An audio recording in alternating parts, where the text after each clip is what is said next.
자, 이번 달 키워드는 소원이라는 키워드로 정하고 말씀을 나누고 있는데, 오늘은 하나님의 비전인 우리의 소원, 하나님의 비전이었습니다. 그것이 우리에게 소원으로 주어졌는데, 이 소원의 출처를 조금 다른 각도에서 살펴보고 한 주간 우리 가정과 교회를 하늘가족 공동체로 세워가는 저와 여러분이기를 축복합니다.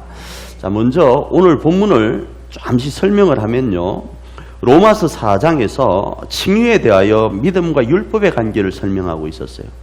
조금 어려울 수 있죠. 근데 조금 들어보시길 바라요. 로마서 4장에서 칭의에 대하여 믿음과 율법의 관계를 설명하고 있는데, 오늘 본문은 유업에 대하여 약속과 율법에 대해서 설명을 하고 있어요. 로마서 4장은 뭐요? 믿음과 율법의 관계. 그 다음에 오늘 갈라디아서 3장은 유업에 대해서 약속과 율법과의 관계를 설명하고 있다 이겁니다. 여기서 유업은요, 칭의의 결과에 대한 또 다른 표현이에요. 칭의란 의롭다고 여겨짐을 받으면 하나님 나라의 백성이 되죠. 그래, 하나님 나라를 유업으로 받잖아요. 그 이야기예요. 그래서 칭의의 결과에 대한 또 다른 표현으로 이해할 수 있고, 조금 더 확대해서 적용하면요, 하나님의 비전이자 우리의 소원인 하늘가족 공동체를 세우는 것으로 이해할 수 있습니다. 자, 이렇게 이해가 되면 결론적으로 하나님의 비전이자 우리의 소원인 하늘가족 공동체는 로마서 4장의 표현으로 하면 하나님의 은혜를 믿음으로 받아들일 때 가능하고, 갈라디아서 오늘 본문의 말씀으로 표현하면 하나님의 약속을 믿음으로 받아들일 때, 은혜를 믿음으로 받아들이는 로마서, 그리고 갈라디아서 약속을 믿음으로 받아들일 때 가능한 것으로 볼 수 있다 이겁니다. 정리하면 하나님의 비전이자 우리의 소원인 하늘가족 공동체는 다른 어떤 것으로 시작된 것이 아니라 하나님의 약속으로부터 시작되었다라는 거예요. 이게 정리된 내용입니다. 이제 우리가 유업인 하나님의 약속으로부터 시작되었음을 알았다면 아는 것에서 멈추면 안 됩니다. 더 나아갈 곳이 있는데, 그것이 무엇인가 하면 바로 유업은 우리의 노력 여하에 따라 주어지는 것이 아니라, 받은 것이 아니라 받아들여지는 거예요.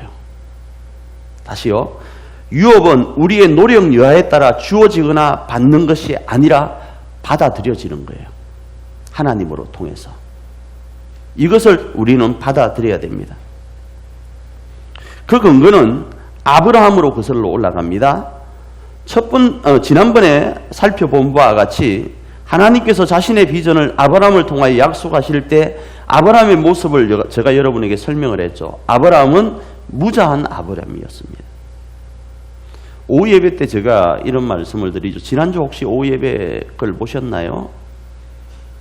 남자의 지위는 주어지는 것이고, 안 보셨구나. 여자의 지위는 획득되는 거예요. 뭘 놓음으로? 아들을 놓음으로. 우리나라도 그랬잖아요. 그래서 남아 선호 사상이 강했잖아요. 남자는 당연히 그냥 지가 할 수 있지만, 그 당시 여자분들은 아들을 낳아야만 여자 취급을 받는 거예요. 지금 말고 옛날에 그랬다 이겁니다. 아브라함 시대 때도 마찬가지예요. 아들이 없다라는 것은 그 지위가 획득되어지질 않는 거예요. 그래서 아브라함은 무자다 할 때에 이 무자는 정말 찌질이 인생을 살았다의 대명사일 수도 있는 겁니다. 이런 아브라함, 꿈꿀 수 없는 아브라함이었습니다. 그런 그가 구약에 거론되는 이유가 있습니다. 그것은 누구나 하나님의 약속을 믿음으로 받아들이면 아브라함이 누렸던 큰 민족, 하나님의 비전, 오늘 우리 표현으로 우리의 소원, 오늘 본문 말씀으로 하면 유업을 누릴 수 있음을 말씀하려고 하는 거예요. 그것을 바로 오늘 증언하는 것이 오늘 본문의 말씀입니다. 갈라디아서 3장 8절 말씀 읽습니다. 또 하나님이 이방을 믿음으로 말미암아 의로 정하실 것을 성경이 미리 알고 먼저 아브라함에게 복음을 전하되 모든 이방인이 너로 말미암아 복을 받으리라 하였느니라. 너로 말미암아 복을 받으리라 하였다라는 거예요. 그래서 이 아브라함의 믿음은 시작점이 되는 거예요. 아브라함 혼자에게만 주어지는 것이 아니라 아브라함으로 시작해서 아브라함 이후의 모든 사람이 믿음으로 반응하면 그 복이 주어짐을 이야기한다라는 겁니다. 누구나 말입니다. 그러기에 유업이 하나님의 약속으로부터 시작되었다면 이 말씀에 아멘할 때요, 이 말씀에 믿음으로 아멘할 때 하나님의 약속은 누구의 것이 되는가? 우리의 것이 되는 거예요. 우리의 것이 되고 예가 되는 거예요. 우리 삶의 실제가 되는 거예요. 누구나 말입니다. 누구나요. 두 번째 우리가 또 받아들여야 될 것이 있는데, 그것은 아브라함으로 시작된 유업의 복이 예수님으로 확정됨도 받아들여야 돼요. 갈라디아서 3장 16절입니다. 읽습니다. 이 약속들은 아브라함과 그 자손에게 말씀하신 것인데 여럿을 가리켜 그 자손들이라 하지 아니하시고 오직 한 사람을 가리켜 네 자손이라 하셨으니 곧 그리스도라. 이 말이 무슨 말인가 하면, 아브라함에게 하나님이 약속을 하실 때 너 후손으로 이 복의 역사가 더 일어날 것이다 이야기하는데, 여기서 후손이라는 이 단어가 복수가 아니고 단수라는 거예요. 너 후손들로가 아니고 너 후손으로라고 되어 있다 이거예요. 그래서 단수니까 누구라고요? 한 분, 예수 그리스도를 이야기한다 이 말씀이에요. 그래서 아브라함을 통하여 약속된 말씀이 예수님과 어떻게 연결된지를 설명하는 내용으로 이해할 수 있고, 이 말씀을 결론적으로 정리하면 아브라함은 예수님의 통로로서의 삶을 산 것으로 이해할 수 있는 거예요. 후손 한 누군가가 올 것이고 그 후손을 일으키는 통로요. 그 후손이 그리스도라고 이야기하는 거죠. 하나님은 아브라함을 통로로 예수님을 보이시고 예수님을 통하여 유업을 확정하십니다. 그리고 예수님을 통하여 아브라함에게 약속하신 그 민족을 완성하시는 것으로 이 말씀을 이해할 수 있는 거예요. 그리고 그 큰 그림이 단순히 사람이 많아지는 것이 아님을 이제는 알 수 있습니다. 아브라함에게 니로 큰 민족을 이룬다 하니까 이 큰 민족이 단순히 사람 많아지는 75억 인구 되는 것에 있는 것이 아니라 하나님의 비전이고 우리의 소원이고 우리 교회로 하면 하늘가족 공동체이고 오늘 본문으로 하면 유업이라는 이 하나님의 나라에 있음을 알 수 있는 거예요. 그러기에 유업이 하나님의 약속으로부터 시작됨을 믿는다면 이러함의 원리, 그러니까 아브라함을 통해서 예수 그리스도를 통하여서 유업이 완성되고 이 유업이 우리에게 전달되고 이 유업의 내용이 하나님의 나라라는 사실을 믿는다면 이러한 원리도 받아들여야 되고 하나님의 약속은 우리의 것임을 믿어야 되는 거예요. 그럴 때 이게 뭐가 된다고요? 이해가 되는 거예요. 그럴 때 이게 우리 삶의 실제가 된다라는 겁니다. 다음으로 받아들일 게 뭔가 하면 예수님으로 확정된 유업의 복은 예수님을 그리스도로 믿는 자들에게 계승됨도 받아들여야 됩니다.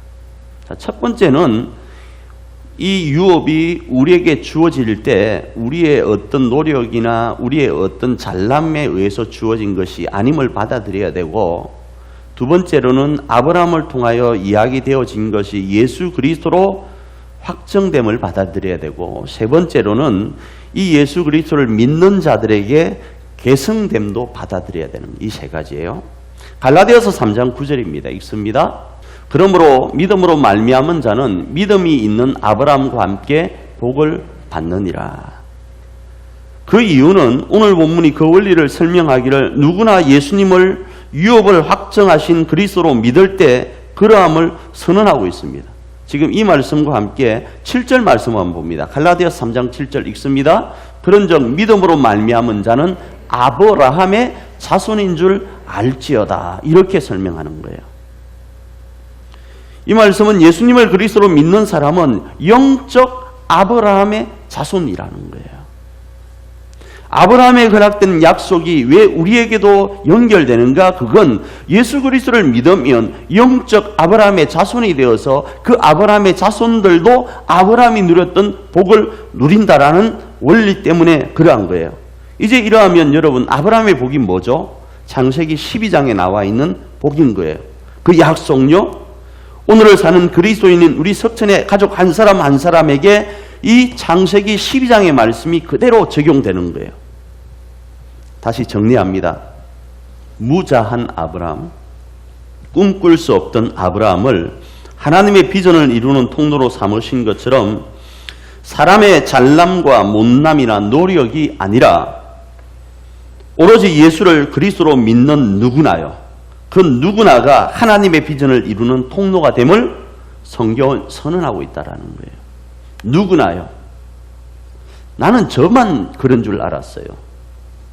근데 여러분도요. 나는 여러분만 그런 줄 알았어요. 근데 나도요. 바로 이것이 복음입니다. 그러기에 유업은 우리의 잘남과 못남에 달려있지 않다고 여러분이 선언하셔야 돼요. 대한민국이 그 독립국가임을 선언한 적이 있잖아요. 만방에 독립선언문이라는 게 있잖아요. 그것처럼 하나님의 나라 유업은 우리의 잘남과 못남에 있지 않다를 여러분은 선언하고 나가셔야 된다고요. 내 노력에 경중에 달려 있지 않다고 선언하셔야 된다고요. 우리의 가문과 지역과 내 학벌에 달려 있지 않다고 선언하셔야 된다고요. 근데 우리는 자꾸자꾸 선언하지 않고 이것에 매몰되어서 허우적거립니다. 아이, 내가 꼴에 내 이 모습으로 내 삶의 어떤 배경으로 어떻게 그럴 수 있지라고 이야기하는 거예요. 그러나 성경은 이야기하는 거예요. 내 학벌이나 내 환경과 내 여건과 내 모든 잘남과 못남의 모습으로 유업이 주어지는 것이 아니라는 거예요. 이걸 뭐 하라고요? 선언하라고요. 나는 그런 사람이라고 선언하라고요. 그것이 바로 복음입니다. 하나님의 약속이신 예수님을 그리스도로 믿는 믿음에 달려있는 거예요. 그래서 성경에서는 이 부분을 이렇게 표현하죠. 이방인이나 유대인이나 아무 차별이 없다고요. 아무 상관없이 하나님의 약속을 믿는 믿음이면 됩니다. 믿으시길 바랍니다. 이제 이러면 오늘 본문 갈라디아서를 읽는 사람들이 이러한 질문을 간혹 해서 여러분에게 조금 또 다른 측면으로 한번 설명을 하려고 합니다. 오늘 본문에서 율법이 많이 등장을 해요. 조금 전까지는 그 내용을 이제 알겠는데 율법이 등장하는데 그럼 율법의 기능이 뭡니까? 이런 질문을 간혹 이 내용을 설교하면 해요. 간단히 설명하면 갈라디아서에서의 율법은요, 예수님께서 복음으로 유업을 확정하기 전과 후로 나누어서 이해할 수 있습니다. 그러니까 구약의 율법과 신약에서 작동하고 있는 율법, 그래서 이 율법은 없어도 되는 것으로 여러분 이해할 수 있어요. 그렇지 않는 거예요. 전과 후로 나누어서 이해하면 여러분 이해하기가 쉽습니다. 먼저 전입니다. 먼저 전에는 율법을 받을 수 있는 하나님의 의에 대한 기준이 뭘로 제시되는가 하면 율법으로 제시돼요. 하나님의 의라는 곳에 도달하기 위해서는 율법에서 지금 이러할 때 이 하나님의 의에 도달할 수 있고 하나님의 의에 도달한 자가 하나님의 나라를 유업으로 받을 수 있다. 이렇게 설명하는 거예요. 그러나 천하 어떤 사람도 율법이 요구하는 하나님의 의에 도달할 수가 없어요. 아까 제가 말씀드렸잖아요. 사람이 얼마나 약한지 아세요? 여러분 밥 먹을 때 뭐 한다고요?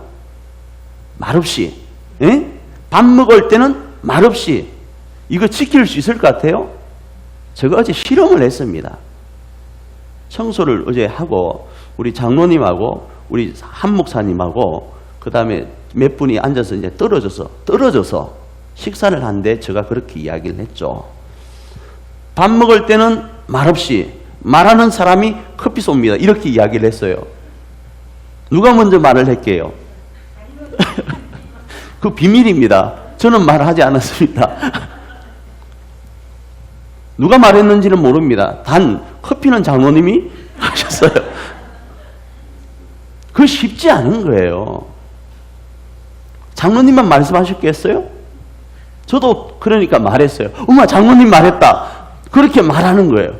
그러니까 한 목사님 웃으니까 한 목사님도 말했네 하면서 앉아있는 모두가 또 말을 하게 된 거예요. 쉽지 않아요. 단순한 예를 들어서요. 뭐를 하지 말라 하는 것, 이러면 안 된다고 하는 그건요, 지키는 거 쉽지 않아요. 군대에 가서 그런 거 있잖아요. 저는 군대를 안 가봤지만 뭐 다른 거 보면 저 마지막 건 번호하지 않습니다 하면 꼭 누군가 한 사람이 번호하잖아요. 쉬운 것 아니에요. 그러나 어떤 사람도 율법이 요구하는 하나님의 의에 도달하는 게 그렇게 쉽지 않다고요. 그런데 성경은 도달할 수 없음으로 끝내질 않고 하나님의 의에 도달할 수 있는 길을 제시합니다. 그리고 그 길을 예수님께서 복음으로 유업을 확정하심을 믿을 때 아브라함을 통하여 약속하시고 계시하신 하나님의 비전, 우리의 소원, 오늘 본문에 유업을 이룰 수 있다는 말씀을 하는 거예요. 그리고 이제 다음으로요. 그래 조금 전에 예수님 전과 후로 예수님이 복음으로 유업을 확정하시 전과 후로 나눈다고 할 때 그 이제 후로 이야기를 하면 율법은 신약에 와서는 구약에서의 기능처럼요. 하나님의 의를 제시합니다.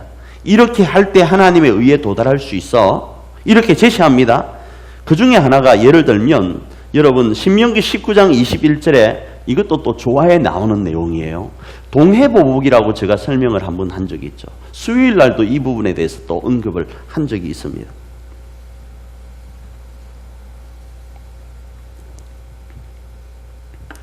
같을 동자예요. 그 다음에 해로울 해자입니다. 그러면 아시겠죠? 그래서 동해보복은 이해는 이해예요. 같은 거니까. 내가 누군가 나를 한 대 때리면 나도 한 대 때리는 거예요. 누군가 나를 발기질 하면 나도 발기질 하는 게 동해보복입니다. 이에는 이, 눈에는 눈입니다. 바로 이 동해보복이 하나님의 의와 연결된 율법의 주장이에요. 그죠? 율법에 가르치고 있잖아요. 동해보복이라고. 이에는 이, 눈에는 눈. 이렇게 이야기를 하고 있잖아요. 그러면 우리는 이 내용이 조금 부담스럽게 생각되어지죠. 왜요? 하나님의 말씀인 율법이 세상에 왜 이렇게 메말랐지? 어떻게 이에는 이, 눈에는 눈 이렇게 하라고 하지? 그런 거예요. 율법은요. 하나님의 의에 도달하기 위해서는 그런 거예요. 죄를 지으면 벌을 받아야 돼요. 그게 율법이라고요. 그러면 다시요. 우리가 좀 부담스럽다고 이거예요. 하나님은 사랑 아니냐 이거예요. 맞습니다. 하나님은 사랑입니다. 그러나 하나님의 율법은 동해보복이에요. 그러면 하나님을 대적하는 자는 하나님과 원수가 돼요. 왜? 동해보복에 의해서요. 하나님을 향하여 삿대질하고 하나님을 향하여 정죄하고 하나님이 있니 없니 하는데 하나님이 가만히 있겠어요? 그래 나 있다 하면서 탁 치면 어떨 거냐고요. 그래 나 벌 줄게 하면서 벌 주면 어떻게 될 거냐고요.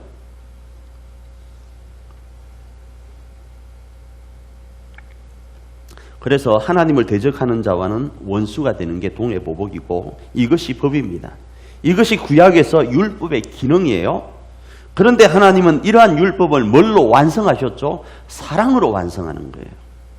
이것이 구약에서 예수님의 그림자로 설명되어지는 도피성이에요.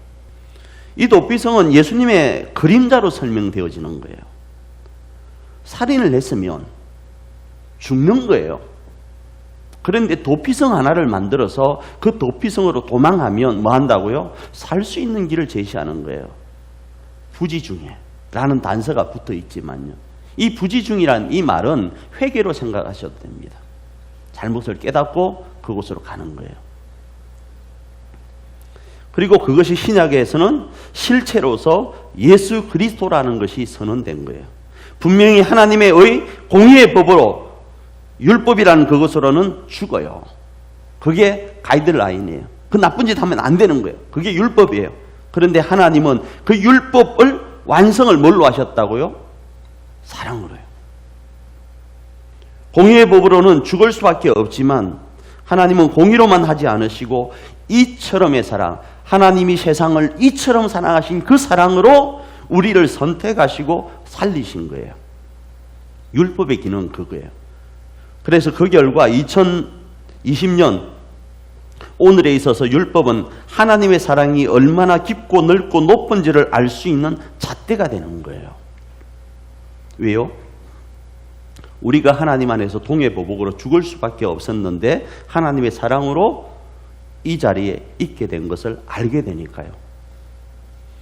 우리의 입장에서는 예수님은 값없이 주어진 은혜라고 이야기할 수 있습니다. 그러나 하나님의 입장에서 예수님은 세상 어떤 것과 비교될 수 없는 대가였음을 보여주는 것이 율법의 기능이라고요. 그러기에 이제 오늘 우리에게 율법은 이 은혜에서 이탈하지 않도록 지켜주는 안전성과 같은 거예요. 그 역할을 하는 것이 율법이 지금의 모습의 기능이에요. 그 이전에는 이러면 안 된다고 했다면 지금은 은혜 받은 사람은 하나님이 너의 그 길 때문에 이 율법에 정한 이것 때문에 십자가에 죽으셨기 때문에 너 그렇게 살면 썩었냐 이거예요. 그 기능을 하는 게 뭐라고요? 율법의 오늘의 기능인 거예요. 옛날에는 율법이 그 율법을 지켜야만 하나님의 의에 도달할 수 있었다면 지금은 율법의 기능은 의에 도달한 우리가 하나님의 사랑이 어떤지를 깨달을 수 있는 도구로서 우리 가운데 있기에 그 율법을 바라보면서 그래 내가 이렇게 살아서는 안 되는구나. 이에는 이니까 내가 남을 쳐서는 안 되는구나. 내가 남을 나쁘게 대해서는 안 되는구나를 알게 되는 거 아니겠어요? 사랑하는 우리 가족 여러분, 하나님은 우리에게 자신의 비전인 유업, 우리 교회 표현으로 하늘가족 공동체를 우리의 잘남과 못남과 노력의 근거를 두고 주신 것이 아니라 자신의 기쁘신 뜻에 따라서 은혜 가운데 약속하셨습니다. 그리고 그 원리를 아브라함을 통로로 하여서 예수님으로 확정하시고 예수님을 그리스도로 믿는 모든 자를 영적 아브라함의 자손 삼으시고요. 아브라함에게 약속하신 하나님 자신의 비전인 유업, 우리 교회 표현으로 하면 하늘가족 공동체를 우리 가정과 교회 공동체 안에 세우도록 이런 원리로 허락을 하셨어요. 결단코 우리의 어떤 잘못이나 잘남에 그리고 행위에 근거하지 않고 오직 그 사랑에 근거해서 우리에게 은혜로 허락하심을 여러분 받아들이셔야 돼요. 율법으로 바라보면 우리는 그런 능력이 아예 없어요. 그래서 내 힘으로 되는 것 아니구나. 내 가정과 내 교회는 내 노력으로 되는 것 아니구나. 오직 주의 은혜가 있어야만 되는구나를 받아들이셔야 된다고요. 그리할 때 이 복음은 우리의 실제가 됩니다. 우리 현실의 능력으로 역사할 수 있게 되는 거예요. 이 복음을 믿으며 삶의 예배로 선포하면서 나아가기를 원합니다. 예배로요. 삶에서 야 나는 그런다 하며 선포하고 야 그런다 하면서 선언하는 거예요. 누군가가 마귀가 나에게 와서 너 원래 그런 존재 아니야? 너 그렇게 못난 존재 아니야? 너 무자한 존재 아니야? 너 나이 많은 존재 아니야? 너 할 수 없는 존재 아니야? 너의 가정을 봐, 너의 학부를 봐, 너 환경을 봐, 너 지역을 봐, 너 여타한 어떤 걸 봐, 너 외모를 봐, 여타한 것으로 정죄하면서 못한다고 할 때 선언할 수 있는 한 가지 근거가 있는데 그게 이 갈라디아서 말씀인 거예요. 아브라함의 복이 예수로 통하여 나에게 계승되었음을 믿으며 선언하며 나아가는 거예요. 그게 예배예요. 그걸 인정하는 게 예배라고요. 하나님의 그 사랑을 받아들이고 그 사랑을 선언하며 나아가는 게 예배라고요. 이 삶의 예배로 이번 한 주간 승리하면서 우리의 가정과 교회를 하늘가족 공동체로 세워가는 저와 여러분이기를 축복합니다.